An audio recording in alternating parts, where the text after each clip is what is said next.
Welcome to the Global Apparel Sourcing Forum, organized by the International Apparel Federation. I'm Ramon Tenge of PwC Strategy and strategy consultancy that helps established players, but also new trailblazers in developing a business strategy that delivers, and we're helping the IAF to sponsor and organize this event. And I'm here today with Bobby Östberg of ZyseMe, a very interesting startup that Bobby will talk about in a few minutes. Bobby, why don't you talk a little bit about yourself before we get into how ZyseMe is, really revolutionizing the industry? Thanks, Ramon. My name is Bobby Östberg. I grew up in a entrepreneurial family where my parents were in the sport retail business. After university, I went to consulting, and about 10 years ago, I moved into the domain of customized clothing and on-demand manufacturing of those. And that has led us to ZyseMe, which is today an end-to-end solution for producing individual and small batch series on demand. Thanks, Ramon. My name is Bobby Östberg. I grew up in a entrepreneurial family. My parents were in the sport retail era. And after university, I did some consulting before moving to individual products, customized product, and on-demand production, which I spent about 10 years working on, and that had led us to what today is ZyseMe, which is a solution for agile manufacturing and production of individual clothing, essentially connecting consumer demand directly to the production. So before going into what we do, I wanted to talk a little bit about why we're doing it and the problem that we see. So over the last decade, a lot have changed when it comes to the consumer demand, but what we haven't seen is a lot of changes in the underlying system of creating and producing clothing. Our vision as ZyseMe is to eliminate the overproduction by transforming the way clothes are created and produced. So if you start with a bit of the background. So over the last decade or 15 years, we have seen rapid change when it comes to consumer demand. Today, we have a divergence of segments and geographies. We see a lot of trends are moving much faster. A lot of that comes from influencers and from the input that we as consumer gets on a daily basis. We also see higher demands on the products, not only on the design and fit, but also on products being more sustainable. And on top of that, we see less and less seasonality in how people buy clothes. The other things that have changed over the last decade is the retail landscape. And when I grew up, it was relatively easy to predict what consumers wanted because everything was offline. You looked at the last year and you could pretty much predict what's going to happen next year. Today, you have a lot of fragmentation in the sales channels. So you not only have the bricks and mortars, but you also have online and e-commerce, and to an increasing degree also platforms such as Zalando, Amazon, About You, and so on. And on top of that, we see complications when it comes to the online sales, where a lot of consumers return a lot of the products they buy. So as we have seen the demand and retail landscape changed, what has not changed as much is the way we produce clothing. The way we as an industry have responded to the increased difficult to predict demand is essentially to produce more. That have led us to an increasing rate of overproduction. The overproduction today in the fashion industry is estimated around 30%. And those are clothes that are not necessarily wanted by the consumer. Some of them are still sold, but a highly discounted price.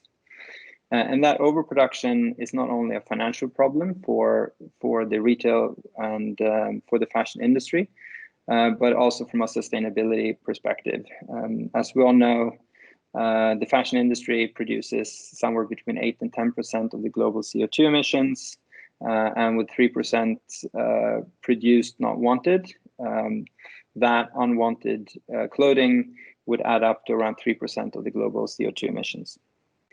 So matching demand with supply is a problem, not only because we produce more than what is actually demanded, but we have another problem, which is a lot of the clothes that the consumer wants are unfortunately not available at the point of sale that the consumer wanted.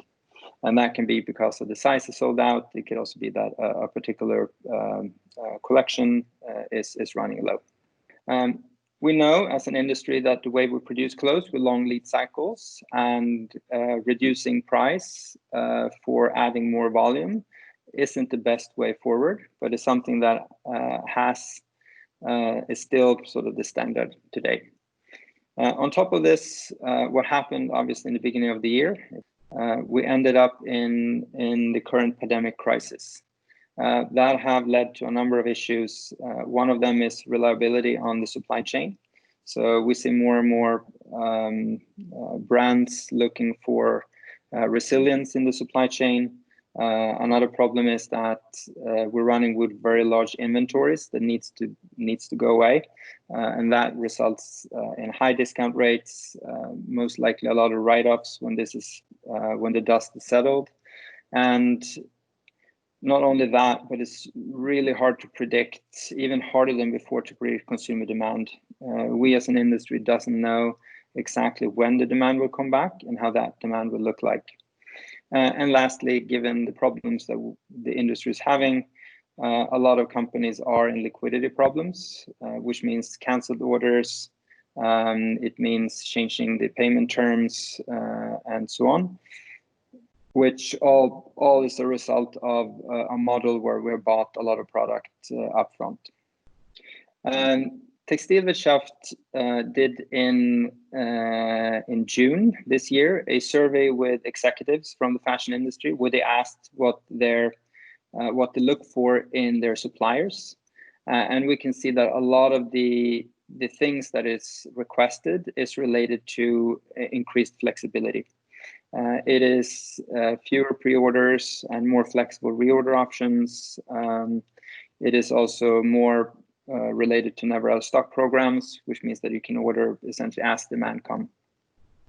And most of those requests essentially could be solved with an on-demand production model. Then we're going to talk about what we do and what we think the solution, or at least a part of the solution, is. We believe that today, with the technology that exists, we could move to a model where we produce only what customer wants. We have shortened a lot of the steps in the value chain. So today we know that the value chain is very long in to producing a collection or producing a garment. Our solution is built on user input, and our system, using artificial intelligence and automation, produces all the necessary production files so they can be sent straight into the cutting machines or to the cutting room at the factory. Meaning that a lot of these steps that today takes both time and cost can be reduced, and with that also adding a lot of agility towards producing clothing in a much faster and more responsive way. Agile production creates a number of opportunities. One that I will talk a little bit more about soon is the custom-made products, so individually made products, essentially MOQ1, but also small batch production, meaning volumes that today is hard to produce because the minimum order volumes are higher than what the brand actually would like to buy. And lastly, you can see a use case where you faster can reproduce products that are about to sell out, already sold out, in a more agile replenishment model. Explain how we connect the consumer demand to the supply. So we have a plugin. Part of our end-to-end solution is a plugin for example, for online stores, but could obviously also be for offline, where the brands tag the products that can be customized and sold individually to the consumer. The consumer at the product page will be able to change design elements, and also able to create their own individual size. And the way we have done that is we built a artificial intelligence machine who ask a number of questions from the user or the consumer. Those are questions such as height, weight, it asks about activity levels, and so on. And based on that data, we can accurately predict the individual size that will fit that customer the best. Once the consumer checks out, we get a API signal that allow us to produce all the necessary production data. That means, for example, the sewing marker that is used for the cutting machine or for a plotter if it's hand cut, along with order sheets and quality control information.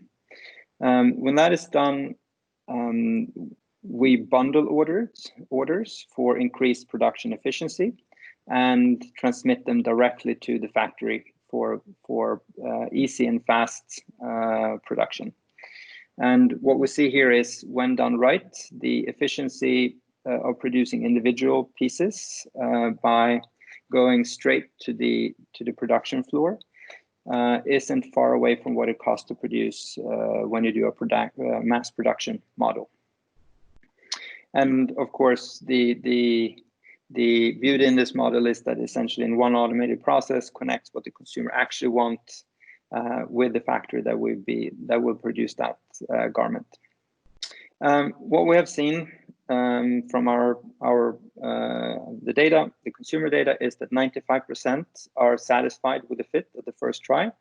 About 5% typically would do a remake. Should be said that those 5% turn out to be very loyal customers in the end. We see that 72% of consumers are willing to spend more money for products that are made for them. They're also willing to wait quite a while for the product. And another interesting piece is that the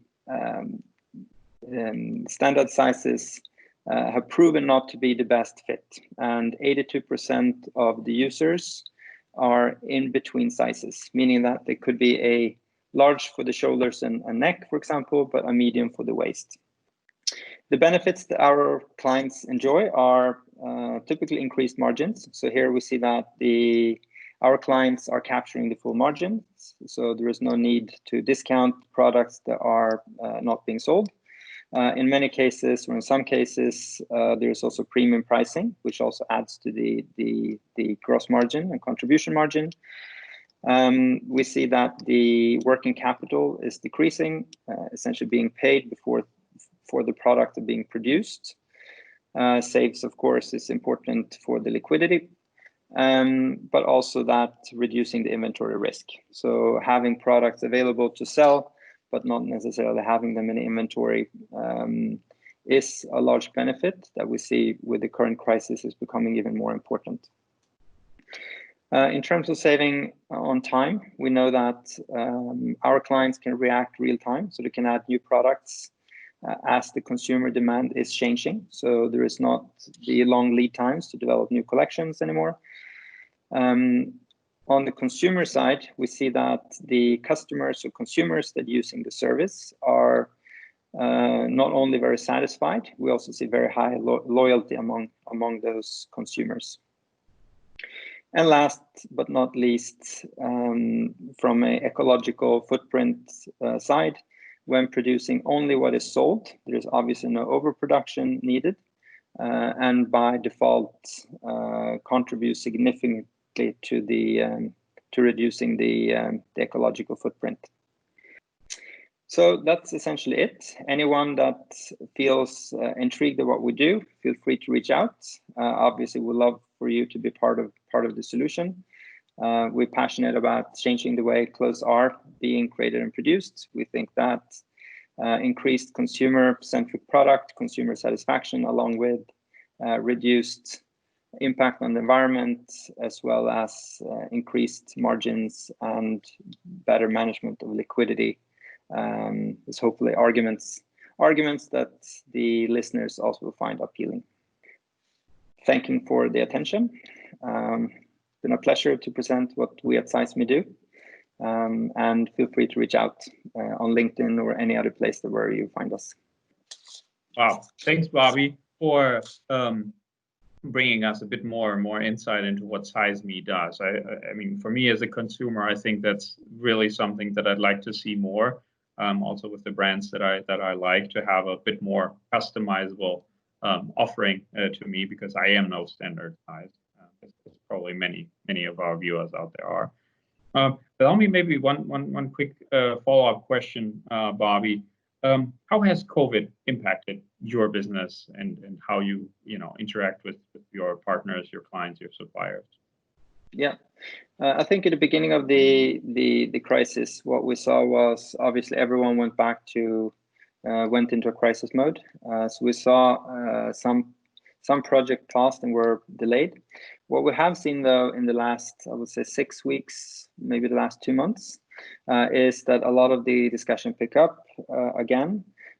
Plus, we see an increased need of changing the supply chain and having a solution where adding more agility to the production side, being a solution that also not only is differentiating for the consumer, having a differentiated consumer offer, but also looking at the supply chain and start making moves towards a more flexible way of buying, creating, and selling clothes is certainly got a lot more attention over the last few weeks. So Bobby, is that also what's next for ZyseMe then? Yes, of course. With the increasing demand, we are focused on our current client pipeline. When it comes to developing the product further, of course, we continue to look into making sure that our clients can respond quickly to the actual consumer demand with an automated end-to-end solution that moves all the way into production, and that the products can be produced even in small quantities but aggregated, that you get the efficiency that you typically would get also from mass-produced garments. Oh, excellent. Well, sounds like exciting times ahead for you then. Thanks again, Bobby, for taking the time today. Really appreciate it. Bringing our viewers a little bit more about ZyseMe and about your story as well. I think that was very interesting today. Thanks for being here today. Very good. Thank you very much for having me, Ramon. Thank you.